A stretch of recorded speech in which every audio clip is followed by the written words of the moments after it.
Shalom Bapak Ibu, saudara-saudari yang terkasih dalam Yesus Kristus. Sungguh bersyukur kita bisa bertemu pada hari ini, dan kita akan bersama-sama berefleksi tentang martabat kehidupan manusia. Yesus selalu mengasihi dan membela yang lemah. Dalam konteks tema arah dasar di KAJ, penghormatan terhadap martabat manusia. Siapakah mereka yang lemah itu? Salah satu pihak yang lemah, kecil, bahkan sering terabaikan adalah janin. Gereja selalu percaya bahwa kehidupan manusia itu dimulai dari sejak pembuahan. Walaupun kita sebut dengan istilah janin, tapi janin ini adalah manusia yang juga memiliki martabat. Salah satu martabat manusia yang paling mendasar adalah martabat kehidupannya itu sendiri. Menurut Halodoc, aborsi adalah praktik menghentikan kehamilan dengan jalan menghancurkan janin dalam kandungan. Memang tidak banyak penelitian angka aborsi di Indonesia, namun beberapa yang bisa kita kutip dari media antara lain. Yang pertama, ada 2 juta aborsi setiap tahun. Ya, ini diambil dari situs goodmatcher.org. Juga jumlah aborsi di Indonesia cukup banyak, yaitu terdapat 2,5 juta kasus per tahunnya. Wow, ini dari healthdetik.com ya. Ini artinya 4-5 aborsi per menit. Miris ya. Dan juga laporan 2013 dari Australian Consortium for In-Country Indonesian Studies menunjukkan hasil penelitian di 10 kota besar dan 6 kabupaten di Indonesia terjadi 43% aborsi per 100 kelahiran hidup. Aborsi tersebut dilakukan oleh perempuan di perkotaan sebesar 78% dan perempuan di pedesaan sebesar 40%. Dan juga ada beroperasi sejak 2017, klinik aborsi ilegal di Jakarta Pusat gugurkan 32.760 janin. Wow, ini dari kompas.com. Ada banyak alasan orang melakukan aborsi. Namun beberapa yang sering kita baca di media atau yang sering kita dengarkan, itu ada tekanan sosial yang pertama, mungkin karena belum menikah, atau usianya yang terlalu muda, atau juga ada larangan keluarga, ada larangan-larangan tuntutan yang lainnya. Dan yang berikut adalah tantangan ekonomi. Tantangan ekonomi ini misalnya tidak cukup biaya untuk lahiran ya, untuk melahirkan ya tentu perlu biaya. Dan juga membesarkan anak. Membesarkan anak kan lumayan ya. Satu manusia sendiri ini banyak sekali yang perlu kita biayai gitu. Kehidupannya, kesehatannya, pendidikannya. Besar kecilnya penghormatan terhadap martabat manusia atau martabat kehidupan manusia ternyata juga melekat pada berbagai isu sosial dan ekonomi. Artinya ini saling terintegrasi. Seperti biasa, yang lemah cenderung kalah. Bagaimana sikap kita sebagai pengikut Kristus dan yang diundang ya, kita pengikut Kristus yang diundang untuk menghormati martabat manusia. Apa yang perlu dan apa yang bisa kita lakukan kalau ada kasus serupa di sekitar kita? Sudah bersama dengan kita ada sebelah kanan saya nih, Romo Yohanes Aristanto Hari Setiawan MSF, akrab dipanggil Romo Aris. Apa kabar Romo? Luar biasa baik. Luar biasa sehat Romo ya? Puji Tuhan. Puji Tuhan sehat ya. Romo Aris mengambil studi sarjana filsafat dan teologi, lisensia teologi moral, aksesor perkawinan dan keluarga, dan saat ini sedang melayani sebagai sekretaris eksekutif Komisi Keluarga di KWI. Ya. Juga ada di sebelah kiri saya. Halo dokter. Halo. Dr. Angela N. Abidin, SPMK Konsultan, pengurus FKPK Forum Komunikasi Penyayang Kehidupan, dan juga pengurus Komisi Keluarga KWI. Wah, dua-dua dari KWI ini ya. Kita langsung hadirkan dari ahli-ahlinya. Kalau begitu langsung mau kita tanya-tanya sama Romo dan juga Dr. Angela. Pertanyaan yang pertama nih Romo, Dok. Apa yang dimaksud dengan martabat manusia dan martabat kehidupan manusia? Ini saya boleh ke Romo nih ya. Silakan Mo. Kalau benar jawabannya 100 ya. Iya betul. Iya. Istilah martabat manusia itu sendiri sebetulnya istilah yang sangat Kristiani, yang namanya dignitas. Dignitas itu istilah yang tidak terdapat dalam bahasa lain kecuali dalam bahasa Latin. Jadi tradisinya sangat Kristiani yang mau mengatakan bahwa manusia itu lepas dari apa yang dia bisa, lepas dari apa yang dia tidak bisa lakukan, bagaimana hidupnya, bagaimana kemampuannya, hidup manusia itu di dalam dirinya sendiri itu sudah bermartabat. Nah, pertanyaannya adalah mengapa orang itu bermartabat? Nah, dalam tradisi Kristiani kita menangkap, dan ini sangat berbeda dengan tradisi-tradisi yang lain pada waktu itu, bahwa hidup manusia itu kan merupakan gambar dan rupa Allah. Gambar dan rupa Allah artinya diciptakan itu secitra dengan Allah.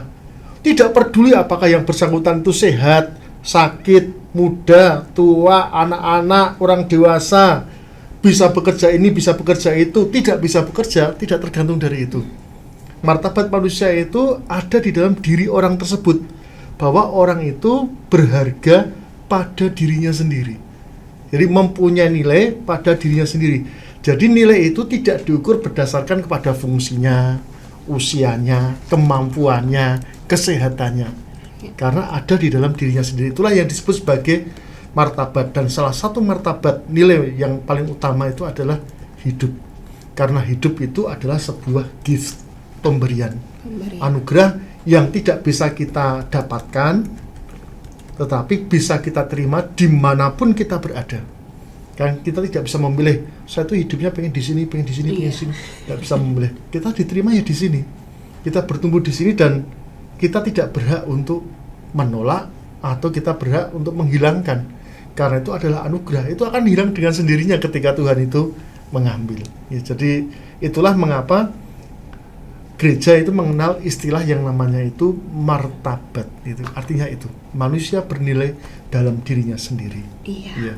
Terima kasih Romo. Iya, jadi tidak bergantung ya sebenarnya dari apa yang dia miliki, dari talentanya, dari kekurangannya, kelemahannya, tetapi hidupnya sendiri itu sudah berharga, sudah bermartabat. Iya. Oke, terima kasih. Pertanyaan berikutnya, kalau gitu, kapan mulainya kehidupan? Kan tadi kan Romo bilang hidup itu adalah gift, ya kan, anugerah, tidak bisa kita gapai sendiri, tapi itu sesuatu yang kita terima ya, Mo ya. Nah, menurut gereja, kapan mulainya kehidupan menurut gereja, dan juga bagaimana kita umat Katolik perlu bersikap terhadap kehidupan ini? Saya dari Romo dulu. Kapan hidup itu menurut gereja? Sebetulnya kalau kita mengatakan eksplisit itu tidak ada kapan hidup itu dimulai. Tetapi gereja mengajarkan kepada kita bahwa hidup itu sejak keberadaannya harus dihormati. Nah, pertanyaannya adalah mengapa orang berpikir mengenai awal kehidupan? Itu sama dengan kalau kita berpikir mengenai akhir kehidupan. Kalau dalam bahasa matematika kita mengenal yang namanya itu limit 0,99999. Kan ada bilangan yang tak terhingga. Nah, kita berhadapan dengan misteri. Kapan hidup itu dimulai dan kapan itu hidup berakhir? Maka gereja tidak menyebutkan sejak pembuahan itu hidup diawali, tidak. Tetapi gereja menghormati secara mutlak bahwa hidup itu harus dihormati sejak keberadaannya, sejak ada di dalam kandungan. Dan salah satu poin pentingnya itu adalah sejak masa konsepsi. Ya. Tapi ingat, mengapa seperti ini? Karena ada pertimbangan-pertimbangan medis dan filosofis ya. Artinya begini, ada orang yang mengatakan, waduh Romo, mengapa harus sejak pada waktu konsepsi? Pertanyaan kita itu kapan konsepsi itu terjadi? 5 menit, 10 menit setelah hubungan seksual, kan tidak tahu kita. Ya. Tidak bisa kita ketemukan. Yang kedua adalah ada orang yang mengatakan Romo itu nanti menurut medis itu 14 hari setelah pembuahan. Ya, pertanyaan itu kapan pembuahan terjadi? Bagaimana menghitungnya 14 hari? Kecuali kalau dilakukan di tabung ya. Tabung itu kita tahu. Tetapi itulah yang terjadi, bahwa kita tidak tahu kapan kehidupan kan terjadi begitu saja. Begitu saja, dan hidup itu memang perlu dihormati sejak dari awal. Maka tidak disebutkan awalnya itu adalah pada waktu pembuahan itu saja, tetapi sejak keberadaannya, dan salah satunya disebutkan sejak awal pembuahan. Itu poin penting yang harus kita sadari, karena banyak orang itu, orang Katolik termasuk, mengatakan, wah, orang Katolik, gereja Katolik mengajarkan bahwa hidup itu dimulai pada waktu awal pembuahan. Tidak, itu konsep kita mengenai orang Katolik, padahal gereja Katolik mau mengajarkan pada kita bahwa hidup itu harus dihormati sejak keberadaannya. Dan salah satunya itu sejak awal pembuahan. Itu perlu digarisbawahi supaya kita tidak keliru seakan-akan hidup dan mati seseorang itu ditentukan oleh gereja. Ini hidup, ini mati. Ya. Karena penelitian medis itu kan berkembang pesat, sehingga konsep mengenai kematian dan awal kehidupan itu terus menjadi bahan diskusi. Jadi kita perlu mencermati, menilai dan sebagainya dengan discernment yang lebih tepat, sehingga kita tidak salah mengambil keputusan dan kebijakan pastoral untuk itu. Ya. Oke. Dari Dokter Angela, ada yang mau ditambahkan? Tadi Romo sudah singgung-singgung nih, menurut medis nih nggak bisa kita ukur ya, nggak ada yang tahu pembuahan itu terjadi 5-10 menit kan setelah hubungan seksual. Ada pendapat? Iya, betul. Saya setuju, karena kalau kita berpatokan pada awal kehidupan saat pembuahan, nanti kita terjebak pada berapa menit, berapa jam setelah hubungan. Ya? Jadi hitung-hitungan berapa jam setelah hubungan suami istri misalnya ya, kemudian terjadi pembuahan, berarti sebelum pembuahan terjadi boleh misalnya diberi obat supaya tidak terjadi pembuahan begitu ya. Kita tidak terjebak di situ gitu. Ya, jadi pokoknya sejak keberadaannya maka itu tidak boleh diganggu-gugat. Oke, ini luar biasa sekali, karena gereja juga akhirnya membuat kita tuh lebih punya bahasanya itu konsep yang benar sebenarnya tentang kehidupan itu, akhirnya tidak hitung-hitungan tadi kita dengan dengan medis dan sebagainya per hari juga. Tapi konsepnya adalah sejak keberadaannya itu ya harus dihormati. Betul, karena diskusi itu lebih kepada diskusi medis. Ya, diskusi medis tentang berapa hari, dan itu kan terbukti ketika berada di mikroskop, under mikroskop. Tapi kalau dalam kehidupan sehari-hari kan orang tidak perlu pakai mikroskopnya gimana? Betul. Lalu menurut Romo dan dokter juga, bagaimana kalau gitu umat Katolik perlu bersikap dalam mengerti atau memahami tentang kehidupan ini gitu. Pertanyaannya adalah bagaimana umat Katolik bersikap ini. Jadi pandangan gereja Katolik itu khas sejak dari awal gereja. Bahkan mungkin ya sejak dari gereja itu berdiri itu pandangan gereja itu Katolik itu khas, termasuk melawan infansinta. Jadi pembunuhan bayi-bayi itu pada kerajaan Roma itu ada. Gereja Katolik itu melarang. Itu nanti dalam perkembangan gereja itu, gereja Katolik itu tegas penghormatan terhadap hidup itu sejak di awal kehidupan itu harus dihormati. Jadi praktek-praktek aborsi yang ada, bahkan pembunuhan bayi loh ya, bukan hanya aborsi. Jadi pembunuhan bayi yang ada pada waktu dalam kurun sejarah gereja itu ada, dipraktekkan oleh orang-orang yang di luar gereja, budaya-budaya Eropa pada waktu itu, dan gereja mengambil keputusan untuk tetap menghargai kehidupan sejak dari awal. Jadi komitmen gereja itu dipegang bukan hanya baru-baru kali ini, tetapi sejak gereja itu hadir, nilai-nilai penghormatan terhadap martabat manusia itu ada. Kalau kita mau menarik ke belakang lagi, itu ada kisah Abraham dan Ishak juga sama, Kain dan Habel juga sama, menunjukkan bagaimana Allah itu adalah Allah yang mencintai kehidupan. Sejak dari awal itu jelas sekali. Dan posisi seperti inilah posisi yang terus-menerus dipegang oleh gereja. Dalam sikapnya seperti di dalam Evangelium Vitae, Donum Vitae, tentang pandangan gereja tentang aborsi, itu semuanya itu berpangkal pada tradisi gereja yang sejak awal dipegangnya. Ya, dan tentunya dengan perkembangan ilmu pengetahuan, bagaimana pemahaman itu diterapkan dalam setiap praktek kehidupan yang ada, perkembangan medis yang ada, ya, itu dipakai ya. Itu baru sikap loh ya. Sekarang yang kedua adalah apa yang dilakukan. Kalau dari sikap itu kan posisi saya berhadapan dengan situasi tertentu. Yang kedua itu adalah apa tindakan saya berhadapan dengan situasi tertentu. Kalau teman-teman tuh aware, mana sih komunitas-komunitas yang sejak dari awal itu peduli terhadap kehidupan anak-anak? Sejak masa Roma, ya gereja lah yang peduli terhadap hidup anak-anak. Ada kelompok-kelompok religius, suster, bruder itu yang membuat panti-panti asuhan sejak dari awal dan sampai sekarang berkembang. Dan termasuk untuk menerima anak-anak yang cacat, anak-anak yang difabel, baik secara fisik maupun mental. Itu seluruh tarekat itu bekerja untuk itu. Maka karya sosial seperti itulah yang dikerjakan oleh gereja dari awal berdirinya gereja itu sampai sekarang ini loh. Jadi banyak suster seperti suster RGS, suster PI, suster OSF, berbagai macam lembaga bruder itu ambil bagian di dalam soal membantu mereka yang mengalami kehamilan yang tidak direncanakan, yaitu salah satu poinnya itu, dan membantu mereka supaya tidak melakukan aborsi apapun alasannya. Oke. Baik, dari dokter ada yang mau ditambahkan, Dok? Bagaimana kita umat Katolik perlu bersikap tentang ini? Ya, terima kasih Shirin. Tadi Romo bagaimana sikap dan apa yang dilakukan gereja. Nah, bagaimana dengan kita? Ya, kita yang di lapangan, yang sehari-hari yang menghadapi.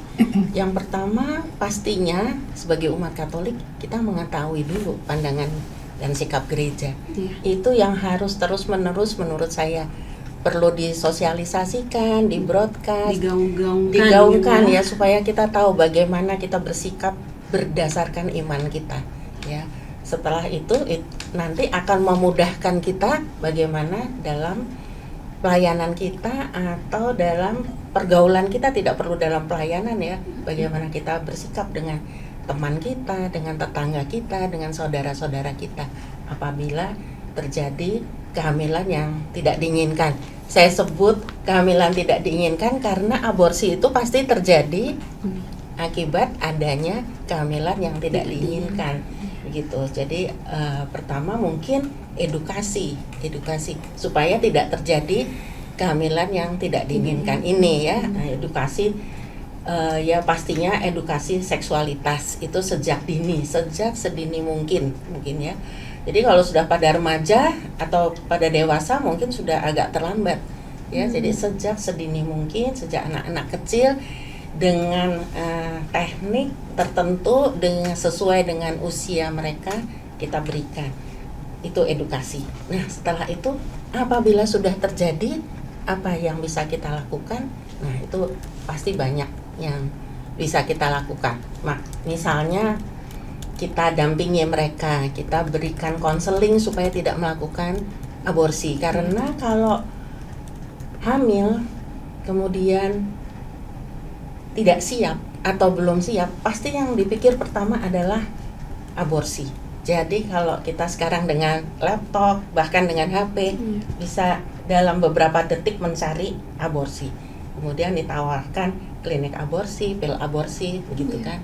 Nah, bagaimana kita mendampingi mereka supaya tidak melakukan aborsi? Mungkin nanti saya bisa ceritakan lebih lanjut ya. Tapi yang pertama itu dulu bagaimana sikap kita. Yang pertama adalah edukasi seksualitas untuk pencegahannya, dan kita membantu mendampingi mencarikan solusi apabila sudah terjadi kehamilan tidak diinginkan. Kasus-kasus itu memang banyak terjadi justru di lingkungan ya. Di lingkungan. Jadi di keluarga-keluarga yang sebetulnya off the record dari data yang kita miliki. Jadi tahu-tahu datang orang, Romo anak saya hamil. Tahu-tahu datang orang, Romo ini kok sudah 9 bulan dan sebagainya. Nah, pengalaman-pengalaman seperti ini kan kita temui langsung di lapangan ya. Dan pertanyaannya adalah lalu mau diapakan? Pertama itu adalah dinikahkan secara dini, ya gitu. Kita tidak bisa ya, karena alasan kehamilan bukan alasan untuk menikah kan. Betul.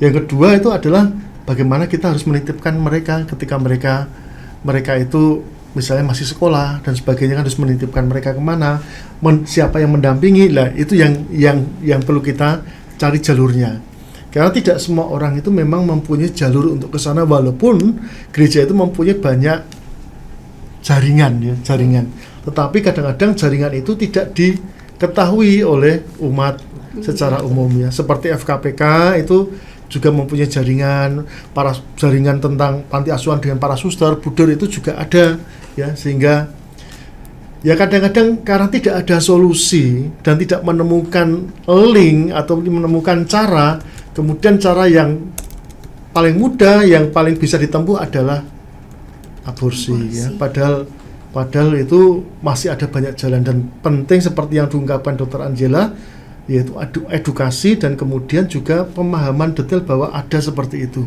ada jaringan seperti itu yang bisa membantu. Itu penting ya. Akses untuk bantuan itu harus ada ya. Iya, itu betul sekali ya, ketika apalagi nih, makanya kita membuat konten ini juga Mbak ya dalam tujuan sama ya, edukasi dan juga memberitahukan kepada lebih banyak lagi bahwa gereja ada banyak sekali jaringan, ada tempat, ada sarana untuk semua itu gitu, semua proses-proses kehidupan ini. Baik, nah untuk pertanyaan yang berikut nih, seringkali aborsi berangkat dari tekanan sosial yang tadi sudah saya sebutkan, misalnya hamil di luar nikah atau gagal kontrasepsi ya, dan juga kondisi ekonomi, misalnya nggak punya biaya lahiran atau untuk membesarkan anak, sehingga yaitu yang tadi kita dipaparkan sama Romo, banyak yang akhirnya memilih jalan pintas ya, atas satu langkah langkah exit gitu untuk melakukan aborsi ini. Apa yang sudah gereja lakukan? Ini saya ke dokter dulu nih.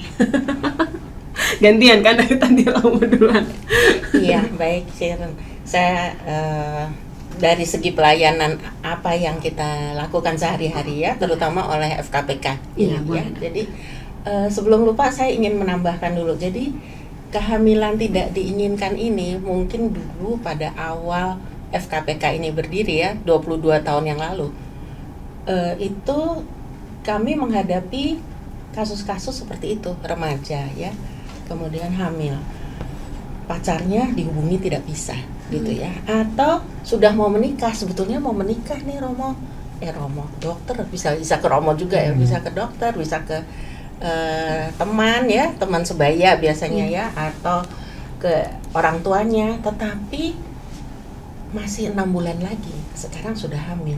Jadi, nah itu kalau sekarang itu malah lebih simpel ya, karena tinggal memajukan saja tanggal pernikahannya, iya, atau ada keputusan emang mau menikah. Betul, gitu ya. tapi pada waktu dulu mungkin itu suatu hal yang pelik gitu ya, mungkin suatu hal yang aib gitu ya, memalukan. MBA namanya, ya, betul. by accident ya.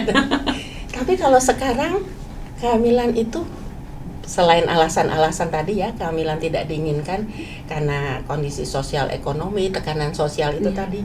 Nah, bagaimana kalau akibat perselingkuhan? Mohon maaf ya, sekarang misalnya datang ke saya lah, katakan, dokter maaf saya hamil gitu ya, tetapi saya belum menikah gitu ya. Tapi saya sudah menikah sebetulnya, tapi saya tidak tahu apakah saya hamil ini dengan suami saya. Nah, dokter tepuk jidat. Nah, keadaan-keadaan yang seperti itu yang kita hadapi sekarang. Dan selain itu juga ada diagnosa prenatal. Nah, itu juga. Kalau dulu mungkin waktu zaman saya melahirkan atau sebelumnya, kalau kita melahirkan, dokter anak saya laki apa perempuan? Oh, laki-laki ibu, pinter, karena yang pertama perempuan, jadi udah sepasang gitu ya. Kemudian lengkap nggak dokter? Oh lengkap, jarinya 5, jari kaki, jari tangan lengkap ya, anusnya ada, alat kelaminnya juga baik gitu ya. Tapi kalau sekarang kita hamil berapa bulan, misalnya 6 bulan, sudah bisa di USG ya, dengan alat-alat canggih sudah tahu bahwa anak ibu nanti akan laki-laki gitu ya. Kemudian mohon maaf ya ibu, ternyata yang saya periksa kok janinnya kurang sempurna misalnya ya. Nah, itu timbullah pemikiran, daripada saya melahirkan anak yang difabel, tadi Romo sampaikan ya, apakah tidak lebih baik diterminasi saja kehamilannya. Nah, kita juga menghadapi kasus-kasus seperti itu ya. Jadi kalau saya pribadi ya, saya beruntung, saya meskipun saya bukan seorang dokter anak atau dokter kandungan, saya bekerja di rumah sakit Katolik, rumah sakit St. Carolus ya di Jakarta kalau saya boleh sebutkan.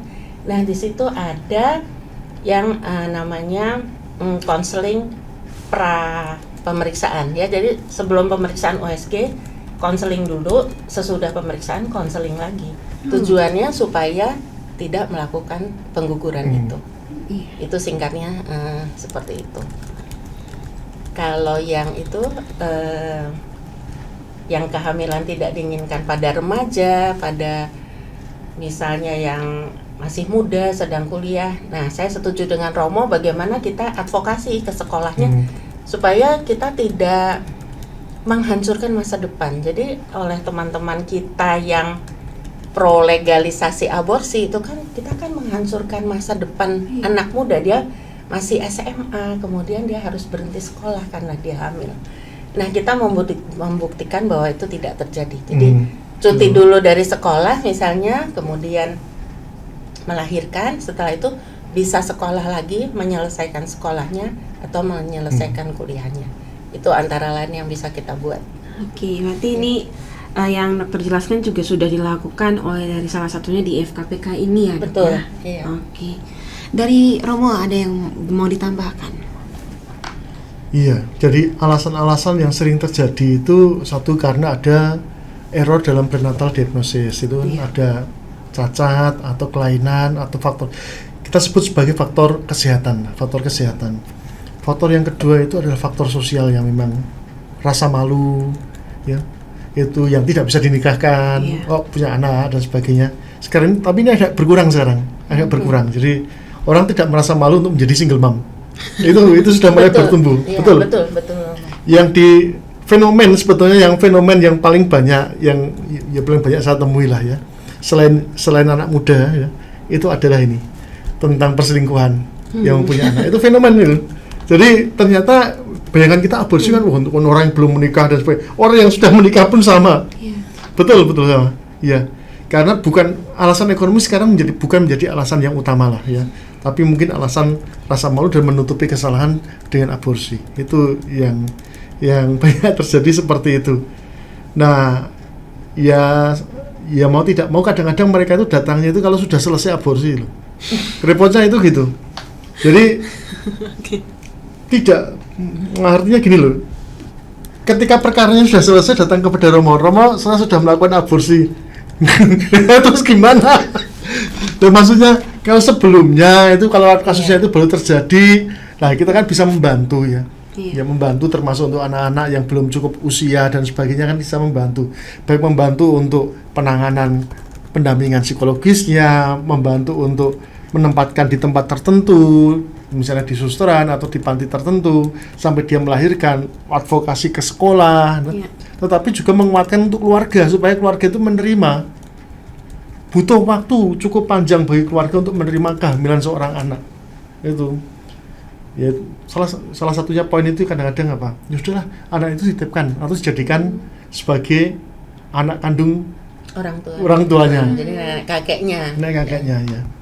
Ya itu yang terjadi, dan banyak karena faktor demikian. Dari faktor usia, anak muda yang pendidikan seksualnya kurang, dan yang kedua itu adalah faktor perselingkuhan. Ya, sementara faktor-faktor yang lain seperti faktor itu ada kelainan janin sejak dari pembuahan itu biasanya jarang terjadi ya. Jarang terjadi ya. Karena ketakutan bahwa nanti kalau anak saya lahir, anaknya saya seperti itu, apakah dia bahagia? Jangan-jangan akan mengatakan pada saya itu kecewa karena saya lahir seperti ini. Mengapa mami atau papa tidak menggugurkan saya sejak kandungan ini? Saya pernah mendengar kata-kata seperti itu dari seorang anak berkebutuhan khusus, dan mengatakan seperti itu. Sampai orang tuanya itu sendiri ya bingung gimana anak ini kecewa. Tapi ternyata saya bilang seperti ini, bahwa ibu, bukan hanya anak yang berkebutuhan khusus yang mengalami difabel yang mengatakan seperti itu. Anak yang normal saja, hidupnya kecukupan, dia mengatakan hal yang sama kepada orang tuanya, bahwa saya itu merasa kecewa lahir dalam keluarga ini. Jadi tidak perlu merasa berdosa ketika membiarkan anak-anak itu bertumbuh. Ya. Karena kembali lagi kepada pertanyaan semula, bahwa martabat manusia itu bukan ditentukan oleh sehat dan tidaknya orang, tetapi ditentukan oleh martabat itu sendiri, bahwa orang itu bernilai dalam dirinya sendiri. Ya. Itu yang paling penting. Ya, orang itu kadang-kadang kalau sudah lupa martabat, yang diingat martabak, makanan. Wah, itu yang buat pening. Apa-apa itu konsumtif ya. kemudian spontan sehingga orang tidak berpikir tidak kelihatan kok. Tetapi tidak kelihatan, tidak ada efeknya, tidak ada dampaknya, tidak langsung terjadi dampaknya gitu ya. Kecuali kalau melihat yang sudah besar-besar 3 bulan lebih itu ya baru ketahuan. Tapi kalau yang biasa-biasa tidak kelihatan. Termasuk juga ini dokter ya, tentang penggunaan sarana kontraseptif ya, yang juga bisa bersifat abortif ya. Oh iya. Ya, itu bukan kontraseptif tapi kontranidasi itu. Kontravita. Kontravita namanya ya. Boleh dijelaskan itu sedikit Dok tentang kontravita itu? Iya, jadi kalau untuk kita sebutnya keluarga berencana ya, itu kan ada berbagai alat, obat atau metode. Jadi tanpa kita sadari sebetulnya obat atau alat yang kita sebut sebagai kontrasepsi sebetulnya kontravita kalau menurut ajaran Gereja Katolik, karena sebetulnya sudah terjadi pembuahan, sudah terjadi embrio, kemudian digugurkan. Nah, contoh yang paling jelas ya mungkin spiral ya, IUD ya, bentuknya seperti huruf S itu dimasukkan dalam rahim, jadi sudah terjadi pembuahan, kemudian akan bergulir ya, masuk ke dalam rahim embrio ini, kemudian akan tertanam sebetulnya ya nidasi di dinding rahim. Nah, suatu saat dia melakukan nidasi misalnya di dinding sebelah kanan, ada spiral di situ, nggak bisa. Jadi dia pindah ke kiri, ada spiral juga. Jadi dia pindah ke depan, ke belakang. Di semua tempat dia tidak bisa nidasi, karena itu dia jatuh keluar dan terjadi aborsi karena gugur janinnya. Nah, itu jadi menurut ajaran Gereja Katolik, IUD adalah bukan kontrasepsi tetapi kontravita.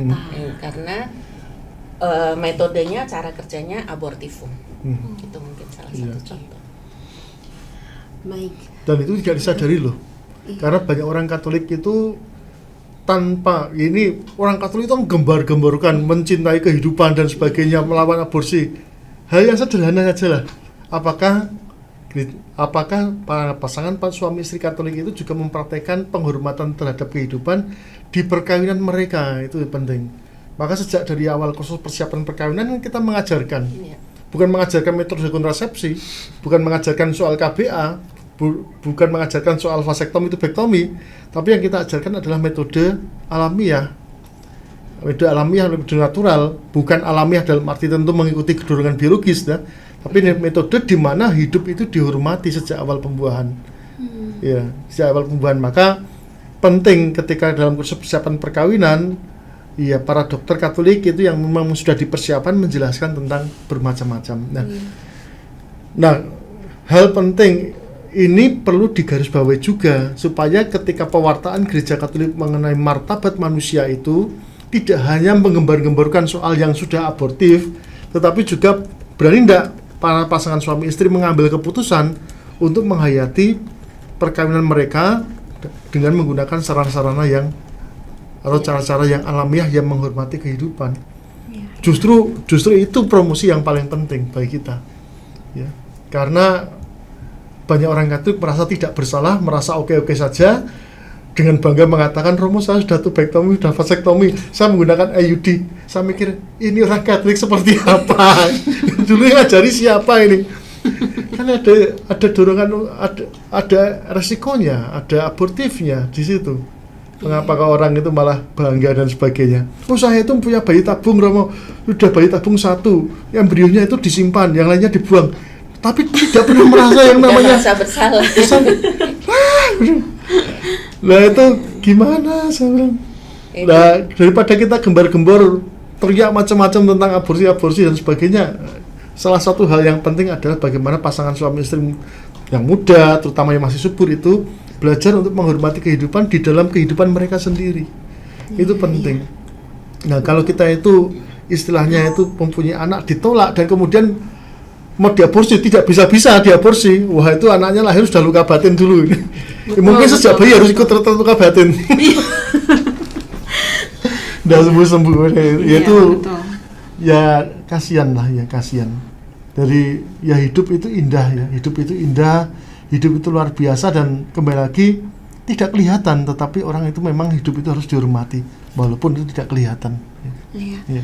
Jadi penting sekali ya, saudara-saudari, Bapak Ibu, bahwa bahkan sebelum kita berbicara aborsi ini sekalipun, dari sebelumnya pernikahannya, perkawinannya, masa mudanya, remajanya, keluarganya, itu juga harus ada sebuah edukasi atau sebuah pemaparan tentang martabat manusia ini, bagaimana kita menghargai kehidupan manusia ini. Karena yang seperti saya bilang tadi, bahwa ini semua terintegrasi gitu ya. Kasihan ya, Romo sering banyak dapat, aduh sudah aborsi baru datang ke Romo ya, mau bikin apa gitu, Romo juga bingung. Ya, biasanya terus kemudian kita memberikan yang namanya itu Remembering Unborn Baby. Itu adalah untuk membantu mereka yang mengalami pengalaman traumatis karena aborsi, atau mereka yang tidak mengalami traumatis aborsi tetapi juga ingin menghormati kan kehidupan sudah ada. Iya. Maka kita itu ya, misalnya dalam di gereja Katolik itu ada hari seperti hari ketika pembunuhan kanak-kanak itu kan diperingati. Ya, kanak-kanak yang tidak berdosa ya oleh Raja Herodes itu kan diperingati. Nah, pada saat seperti itu kan kita berdoa untuk mereka yang tidak bisa dilahirkan. Atau ketika kita itu ada yang namanya Remembering Unborn Baby, itu pada waktu Maria dikandung tanpa noda dosa. Maria mendapat kabar sukacita. Maria mendapat kabar sukacita. Ya, itu menjadi kesempatan bagi kita untuk mencintai kehidupan sejak dari awal. Sama seperti Bunda Maria itu kan menerima kehidupan itu di luar dari perkawinan. Berada dalam situasi 1 tahun untuk masa pertunangan. Belum masa perkawinan. Dan masa perkawinan nanti hanya membuktikan bahwa Bunda Maria itu masih perawan atau tidak. Jadi selama masa ini terjadi kehamilan, dan itu kan kehamilan di luar nikah. Yang menikahi Roh Kudus. Diterima dengan sukacita. Diterima dengan sukacita. Iya.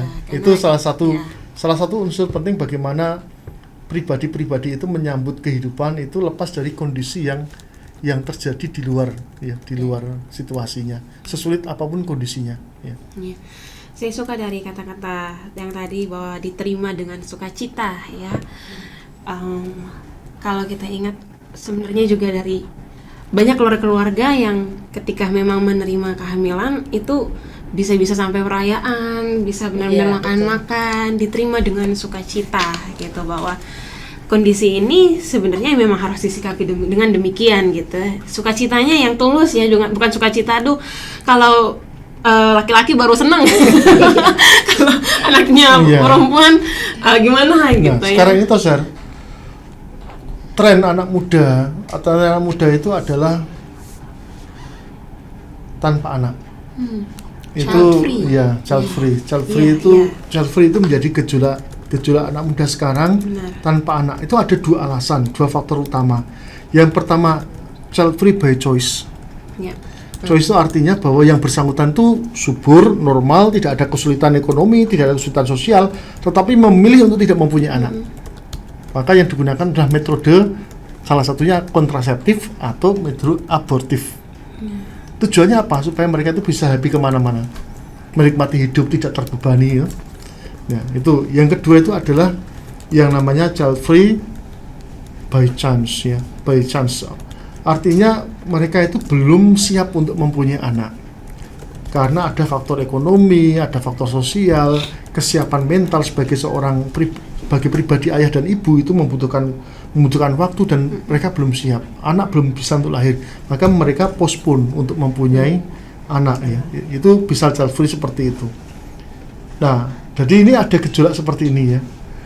Nah, dari gejolak yang tahun 70-an kan gejolak untuk mempunyai anak. Sehingga ada yang namanya metode-metode untuk mendapatkan keturunan dengan cara fecundation in vitro, dengan inseminasi buatan, itu dipakai. Tapi sekarang itu gejolaknya berkembang lain. Ya, dapat kita bayangkan bagaimana menerima anak dalam sukacita itu termasuk menolak kehadiran anak, bukan aborsi. Iya, memang sebelumnya bukan aborsi ini, tapi menolak kehadiran anak di dalam perkawinan itu juga menolak kehidupan. Betul. Ya, menolak kehidupan yang akan Tuhan berikan kepada kita, menolak anugerah prokreasi, larinya akan ke situ. Dan kembali lagi, ini berkembang di kalangan anak muda dan menjadi keprihatinan kita bersama juga ya, bahwa anak itu adalah anugerah yang diterima dengan sukacita, bukan sebagai sebuah beban atau penghalang bagi kita untuk melakukan banyak aktivitas kita. Ya. Jangan dianggap sebagai beban ya Bu ya. Ya kamu desa sedih. Banyak anak banyak rezeki kan. Zaman dulu begitu ya, orang-orang tua zaman dulu ya. Sekarang berbalik ya Dok ya. Aduh, oke. Terima kasih juga sudah menyinggung sedikit tentang child free ini. Nah, pertanyaan berikut nih, tadi sudah banyak juga cerita-cerita, boleh nggak diceritakan salah satu yang boleh beberapa juga sebuah cerita atau kesaksian atau sharing tertentu yang mungkin Romo pernah hadapi, dokter pernah hadapi secara praktikal, lalu yang intinya bisa memberikan kita juga sebuah pencerahan akan harapan gitu. Pernah nggak ada satu masa benar-benar ya dalam kaitan aborsi ini atau mungkin dalam kesulitan tekanan-tekanan sosial ekonomi ini ya. Iya. Dari Romo dulu deh. Romo paling banyak nih ceritanya. Kalau kasus aborsi sering ya. Kasus aborsi dalam artian itu yang sebelum aborsi ya. Iya. Sebelum aborsi itu sering ya. Salah satu kasus yang masih teringat dan masih jadi pendampingan itu kan antara dua anak yang berkebutuhan khusus, difabel. Dorongan seksual mereka kan ada, usia mereka cukup, tetapi memang kan tidak bisa menikah secara gerejawi karena kemampuan untuk membuat kesepakatan perkawinan dan pemahaman tentang perkawinan kan tidak bisa, walaupun dorongan seksualnya kan tinggi. Nah pada waktu itu mengambil keputusan sepihak untuk menikah. Saya mengusulkan supaya tidak menikah. Karena apa? Karena kehamilan. Dan saya mengatakan jangan digugurkan. Romo kalau berkebutuhan khusus, anaknya apakah berkebutuhan khusus? Jawabannya adalah belum tentu. Ya. Ya mungkin kebutuhan khususnya lain. Kebutuhan khusus yang wajar belum tentu. Nah persoalannya adalah siapa yang bisa mendampingi. Nah itu kan yang tidak mudah ya. Karena mereka tidak bisa menikah dan kemudian kita titipkan mereka ke salah satu tempat di Yogyakarta, dibantu sama suster untuk pendampingan sampai kehamilan. Dapat dibayangkan ketika seorang wanita muda berkebutuhan khusus itu mendapatkan dirinya hamil. Apakah bisa merawat? Tidak bisa merawat. Pendampingan apakah didengarkan? Sulit. Tidak bisa didengarkan, tetapi memang harus didampingi. Yang bisa mendampingi ya kita sebagai orang tua, dan pada waktu itu pelan-pelan saya mendampingi orang tua mereka itu sudah sekian lamanya sampai kemudian anak itu melahirkan, dan anak itu melahirkan anak yang wajar dan baik anaknya. Puji Tuhan. Ya dan baik, dan mereka bersyukur dari anaknya berkebutuhan khusus sekarang mereka mendapatkan anak yang wajar, yang normal dari kedua anak mereka. Ya kemudian pertanyaan kedua Romo, ketika mereka itu sudah berkebutuhan khusus itu apakah wajar kalau itu mereka itu dikastrasi? Apa itu? Dikastrasi itu disterilisasi. Supaya relasi seksual mereka tetap ada karena mereka sudah dinikahkan tidak secara Katolik lah. Dan kemudian apakah itu melanggar hak dan martabat mereka? Nah kalau mereka pasti tidak mungkin menggunakan sarana kontrasepsi, tidak mungkin. Ya kemungkinan besar karena pengalaman itu ya. Dapat dibayangkan bagaimana mengedukasi seorang anak berkebutuhan khusus untuk bisa menghormati kehidupan dengan metode KB alamiah. Bayangkan aja. Nah itulah tantangan-tantangan yang dialami. Ya bagaimana mempertemukan mereka. Jadi akhirnya orang tua yang berperan. Jadi orang tua berperan untuk mendampingi mereka berdua karena mereka tidak mungkin bisa tinggal satu rumah dan membentuk keluarga, tidak mungkin. Ya mereka didampingi dan suatu saat ketika pada usia tidak subur mereka ditemukan. Ya mau gimana lagi? Ya mau tidak mau seperti itu, dan mereka tidak tahu kalau mereka mempunyai anak. Nah, jadi pengalaman itu menjadi pengalaman menarik. Bagaimana istilahnya saya mengatakan bagaimana Tuhan itu menunjukkan jalan-jalannya ya. Bahwa setiap ketika kita itu mau menghormati kehidupan, Tuhan itu menunjukkan jalan ini, jalan itu, jalan ini, dan akhirnya ya hidup itu akhirnya menjadi berkat bagi semua ya, menjadi berkat bagi semua. Dan itu dapat dibayangkan itu adalah anak satu-satunya ya, berkebutuhan khusus dua-duanya. Tapi berarti mendapat cucu yang normal. Iya. Iya. Itu sampai orang tuanya senang. Ya, dari pengalaman Tuhan, berat ya, cara Tuhan bekerja. Cara Tuhan seperti bekerja. itu. Ya, itulah yang terjadi Kalau yang pendampingan yang umum itu ya biasanya terjadi dalam retret, tapi ya itu bukan sebelum tetapi sesudah. Biasanya sesudah programnya. Maka kemudian kita membuat yang namanya program Remembering Unborn Baby itu untuk apa? Untuk farewell bagi anak-anak yang pernah diaborsi bagi orang tuanya. Iya. Ya. Dan liturgi Katolik itu memang sangat luas ya. Kalau kita pelajari, ada liturgi untuk tadi Maria menerima kabar sukacita, itu ada rosarionya, ada doanya ya, dan juga ada retret untuk mereka yang mengalami aborsi juga ya, Romo. Kemudian juga untuk anak-anak yang dibunuh Herodes itu ya, kalau nggak salah 28 Desember ya.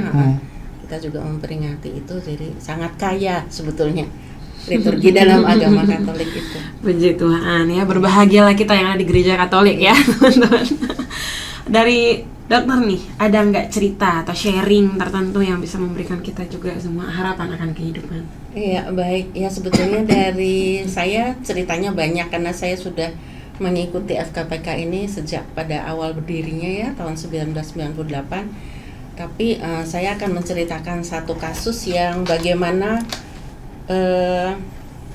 menghidupi pelayanan ini dalam suatu jejaring. Tadi Romo juga menyampaikan tidak mungkin kita bekerja sendiri, pasti harus berjejaring. Ya, jadi saya pernah mendapatkan satu kasus anak yang beragama lain ya, anak remaja bukan Katolik. Karena dia melihat kami di website ya, di medsos gitu, kemudian menghubungi kami ya, saat itu menghubungi saya menggunakan seluruh tabungan saya untuk naik pesawat pergi ke Jakarta mencari Dr. Angela. Kemudian sudah saya berikan pendampingan, konseling ya, karena saya berpikiran bahwa kalau dia didampingi oleh pendampingnya agamanya sama, pasti akan lebih baik begitu ya. Karena selama beberapa bulan kan dia harus didampingi. Jadi saya hubungi sesama teman yang sama pelayanan dalam hal ini juga untuk kehamilan tidak diinginkan, dan teman ini bersedia.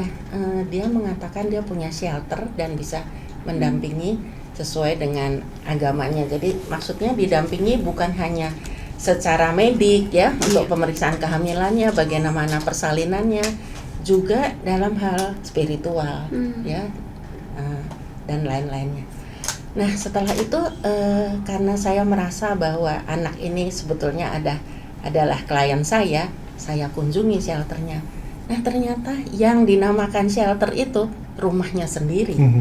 Jadi dia menyediakan beberapa ruangan di rumahnya untuk dijadikan shelter. Sejak saat itu saya menerima mereka yang mengalami kehamilan tidak diinginkan dan membutuhkan tempat penampungan, saya tampung di rumah saya. Tentunya tidak sempurna ya. Nah itu biasanya ya sebagai transit sebelum kita menempatkan di tempat yang misalnya suster-suster ya, direkomendasikan ya gitu. Kemudian nanti kita bekerja sama juga dengan panti asuhan. Tadi Romo sudah sampaikan.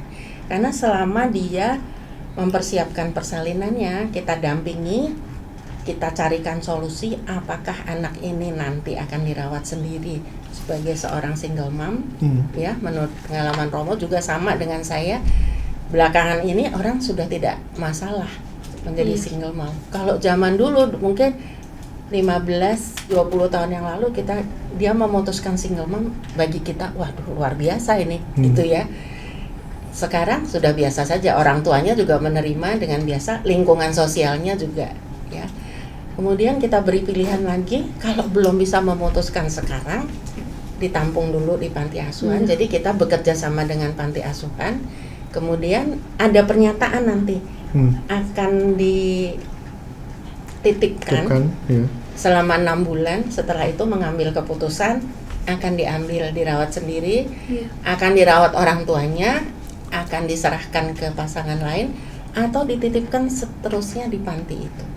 Karena panti asuhan biasanya merawat, mendampingi, mengasihi, mendidik sampai lulus SMA. Ada yang sampai memberi kesempatan kuliah juga ya Romo gitu ya. Jadi kita dampingi sampai situ. Jadi ini sekalian ya saya sampaikan, kalau ada teman-teman ya mungkin yang mendengarkan ini kemudian apa yang bisa saya bantu, karena saya bukan konselor, saya bukan dokter, saya bukan perawat, saya bukan bidan, saya bukan Romo, bukan suster, bisa mendampingi ya. Jadi menjadi teman ya sampai dia melahirkan, mungkin membantu mencarikan solusi. Kalau yang tadinya kuliah supaya nanti dia tetap bisa kuliah lagi, kalau yang bekerja kemudian harus berhenti dari pekerjaannya, dia bisa bekerja lagi, atau dia diberi keterampilan supaya bisa punya penghasilan setelah melahirkan. Jadi masa depannya tetap cerah, tidak suram. Begitu. Amin. Ya. Itu memberikan pengharapan. Iya, memberikan pengharapan dan juga menghormati martabatnya. Selain martabat janinnya juga martabat orangnya. Betul. Iya, berarti sebenarnya kalau kita ngomongin janin sebenarnya ada 2 martabat nih kita ngomongin ya, martabat perempuannya, ibunya, dan juga dirinya sendiri. Oke. Nah, yang terakhir nih, apa yang kira-kira bisa kita lakukan, Romo dan Dokter, yang mungkin belum kita lakukan selama ini? Kan tadi sudah banyak nih kita cerita juga yang gereja sudah lakukan, atau yang bisa bahkan kita bukan Romo, bukan suster, bukan dokter juga sebenarnya bisa melakukan. Kira-kira apa lagi yang bisa kita lakukan ke depan yang mungkin belum kita lakukan sekarang? Ada nggak? Kalau yang sekarang itu saya kira penting juga, ranahnya bukan hanya ranah pribadi, ranah intern gereja, tetapi satu adalah membuat jejaring dengan teman-teman yang lain. Itu penting. Karena pecinta kehidupan itu tidak hanya di gereja Katolik. Itu satu hal penting. Yang kedua adalah advokasi. Advokasi karena apa ya? Karena undang-undang kita juga berbicara lain tentang aborsi ini. Aborsi yang diakibatkan oleh pemerkosaan itu kan bisa diaborsi. Artinya secara legal. Kembali lagi, legal itu bukan berarti menurut kita itu benar secara moral. Ya. Jadi itu tantangan advokasi. Advokasi selain advokasi yang real, ada advokasi anak untuk sekolah, untuk kuliah dan sebagainya, itu tentu bantu, tetapi juga advokasi. Yang ketiga adalah support ekonomi. Support ekonomi ini penting karena apa? Karena perawatan kehamilan, merawat kelahiran itu bukan hal yang murah. Tapi itu hal yang perlu juga ada dananya dan supportnya ya. Ada lembaga-lembaga yang membantu, dan kita bantu lembaga-lembaga seperti susteran, panti asuhan itu untuk support mereka ya. Maka bantuannya itu bukan hanya, mohon maaf, barang-barang macam-macam dan sebagainya, tapi juga bantuan finansial untuk mereka juga penting ya. Itu penting. Itu sarana yang penting ya. Jadi itu 3 hal yang menurut saya perlu kita tingkatkan lebih lagi. Kerjasama kita dengan lembaga-lembaga lain yang mencintai kehidupan, advokasi secara yuridis terhadap korban ya, terutama wanita yang sering menjadi korban karena bias gender ini ya. Yang ketiga adalah support ekonomi untuk mereka ya. Oke, terima kasih Romo. Dari dokter, ada nggak nih yang mau ditambahkan? Ya, baik, terima kasih. Jadi FKPK sendiri sebetulnya dalam beberapa tahun terakhir kan agak berkurang ya pamornya. Maksudnya dulu waktu awal-awal berdirinya kami mendapatkan lebih banyak kasus daripada tahun-tahun terakhir ini. Bukan berarti kasusnya masih tinggi ya, aborsi. Bukan berarti kasus kehamilan tidak diinginkannya tidak ada atau berkurang. Tapi mudah-mudahan lembaga-lembaga lain yang mirip dengan kita juga bertambah. Tetapi bukan berarti juga tidak artinya mungkin ada yang ingin dibantu tapi tidak punya akses. Nah, jadi kita akan relaunch ya mungkin ya FKPK ini, dan kita sudah mulai dengan melatih beberapa teman yang bersedia jadi konselor. Kemudian kita juga sudah mengumpulkan panti-panti, baik shelter untuk menampung mereka yang sedang hamil maupun panti asuhan yang siap menerima. Nah, tanggal 6 Agustus 2022 nanti kita akan mengadakan sarasehan melalui Zoom dulu ya, mempertemukan mereka dengan konselor-konselor yang baru dilatih dan panti-panti ini. Setelah itu nanti pada ulang tahun FKPK bulan Agustus kita akan mengundang teman-teman dari agama lain seperti tadi Romo sampaikan. Jadi karena yang kita layani kan bukan hanya umat Katolik, ya, dan yang menjadi teman sebagai konselor yang punya panti kan bukan hanya Katolik saja. Jadi kita akan berjejaring dengan agama lain juga, gitu. Jadi silahkan bergabung secara resmi di FKPK maupun hanya sebagai apa ya, misalnya hanya sebagai volunteer atau memberikan akses, ya. Jadi ada teman kuliah misalnya hamil dan bingung, panik, kemudian disampaikan ke kita, nanti kami akan dampingi, bantu carikan solusi, kemudian juga melatih pendamping-pendamping yang saat ini sekarang kan pendamping volunteer yang kita latih selain dari karena melalui Zoom, jadi yang ikut sebagai konselor itu bukan hanya Jakarta dan sekitarnya, Romo, dari daerah-daerah lain juga ada. Jadi kita juga akan mencari shelter-shelter, panti-panti asuhan di daerah lain, karena yang nanti menjadi calon klien kita ya, menghubungi kita pasti bukan hanya dari Jakarta dan sekitarnya saja, pasti juga dari luar daerah ya, seperti tadi seluruh uang tabungannya dipakai untuk beli tiket ya, pergi ke Jakarta. Nah, supaya bisa di tempatnya masing-masing. Seperti itu. Nah, berarti ini saya lanjut, berarti kalau ada isu seputar martabat kehidupan manusia, ini kita bisa hubungin kemana? No. boleh di ke FKPK boleh. Ya, FKPK boleh. Komisi Kesehatan Keuskupan juga boleh. Komisi Kesehatan Keuskupan. Iya. Kalau berkaitan dengan konseling ke Komisi Keluarga ada. Komisi Keluarga. Di setiap keuskupan tuh ada kok ya. Iya. Karena kalau Komisi Kesehatan belum tentu di setiap keuskupan ada. Oh iya. Nah, tadi saya juga selain pengurus Komisi Keluarga di KWI, kalau di KAJ Komisi Kesehatan saya. Oh, jadi boleh. Jadi boleh ke saya ya, nomor telepon saya juga boleh dicatat. 0811 104 205. Itu nanti ada timnya itu pasti. Ada timnya.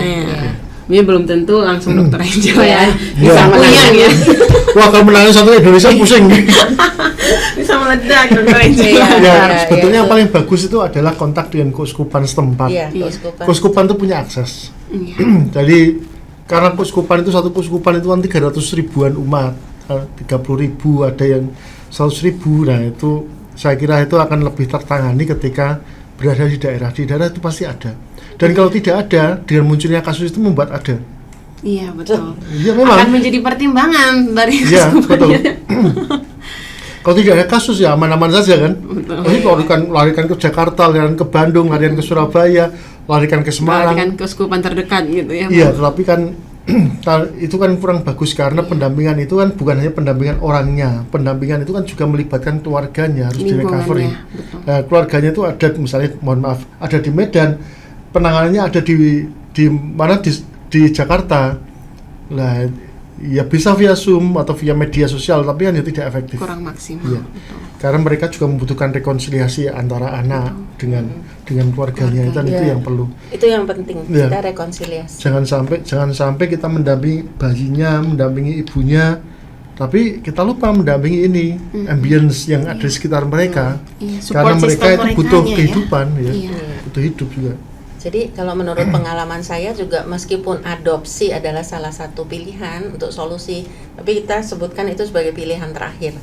Ya, jadi kalau bisa di panti yang boleh dikunjungi gitu ya, dan kemudian dititip lah, tanda kutip ya, sampai misalnya 2 tahun, setelah itu diambil, dia sudah siap sebagai single mom atau dia menikah, ada juga banyak juga begitu.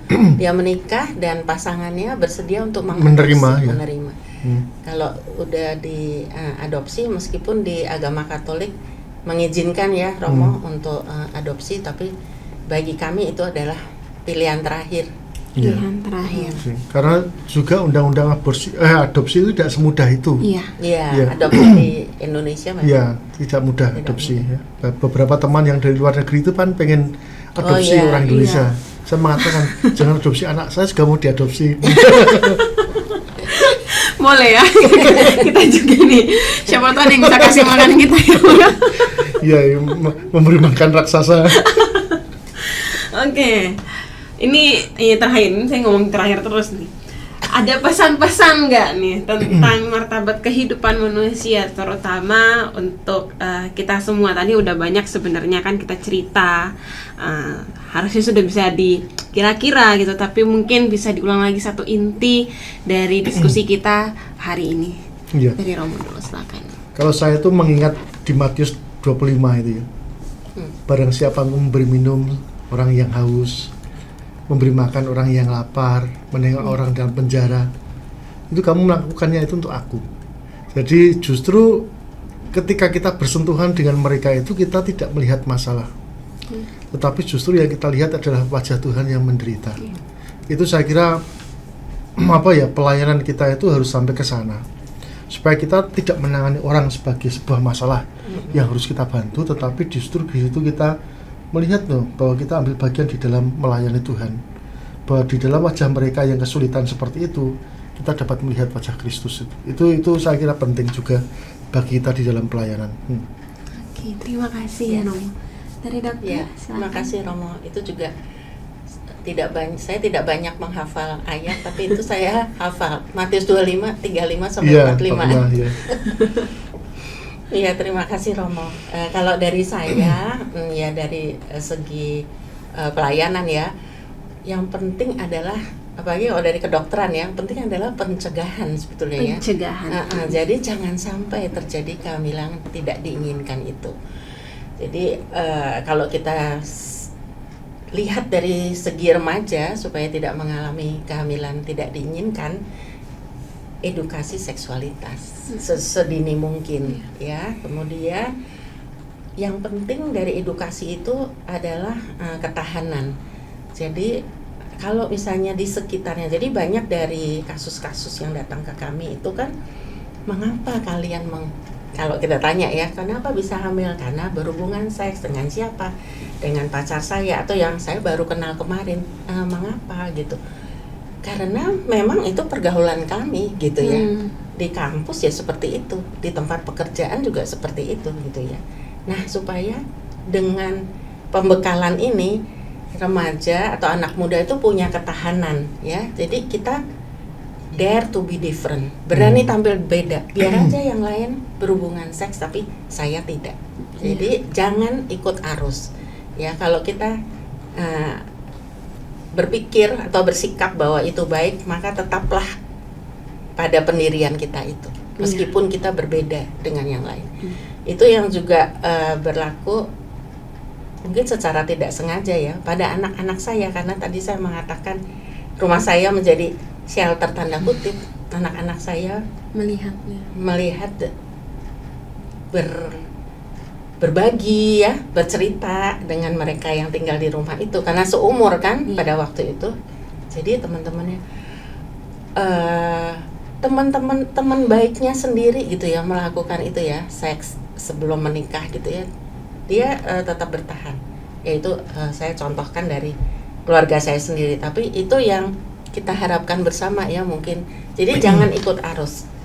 Nah, kemudian bagi yang lain yang seperti kalau sudah menikah berarti KB-nya, metodenya, edukasi juga ya, supaya tidak aborsi. Jangan nanti kalau sudah aborsi baru datang ke Romo. Itu karena di kita ada sendiri itu, kalau kita melakukan aborsi maka ada namanya ekskomunikasi, latensi ya. Jadi kita tidak dianggap sebagai umat Katolik lagi dan harus mengaku dosa dan dilaporkan ke uskup. Nah, itu suatu cerita tersendiri ya. Dan bagaimana kalau tadi prenatal diagnosis ya, banyak sebetulnya alasan-alasan untuk melakukan aborsi supaya tidak terjadi itu. Pencegahannya bagaimana? Itu supaya tidak terjadi, dan bagi teman-teman lain, mari kita bersama-sama mendengar ya, mungkin melihat kalau ada teman-teman yang mengalami kehamilan tidak diinginkan, didampingi ya, ditemani mungkin gitu, kemudian diberikan akses pada konselor-konselor yang ada di sekitar. Kalau tidak tahu ya pergi ke Romo atau keuskupan, nanti Romo yang akan mencarikan. Tidak sedikit Romo yang menjadi merujuk ya ke kami. Saya kira menjadi korban aborsi. Bukan, merujuk. Jadi Romo-Romo itu juga merujuk gitu, kalau tidak bisa ditangani sendiri, merujuk ke kami gitu. Oke. Terima kasih Romo, terima kasih Dokter, terima kasih untuk waktu dan kesediaannya dan juga cerita-ceritanya yang menguatkan ya.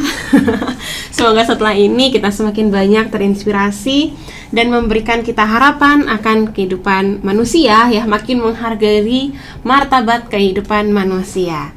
Jika merasa terberkati, silakan bagikan konten ini dan kita ketemu di topik berikutnya. Tuhan memberkati kita semua. Bye.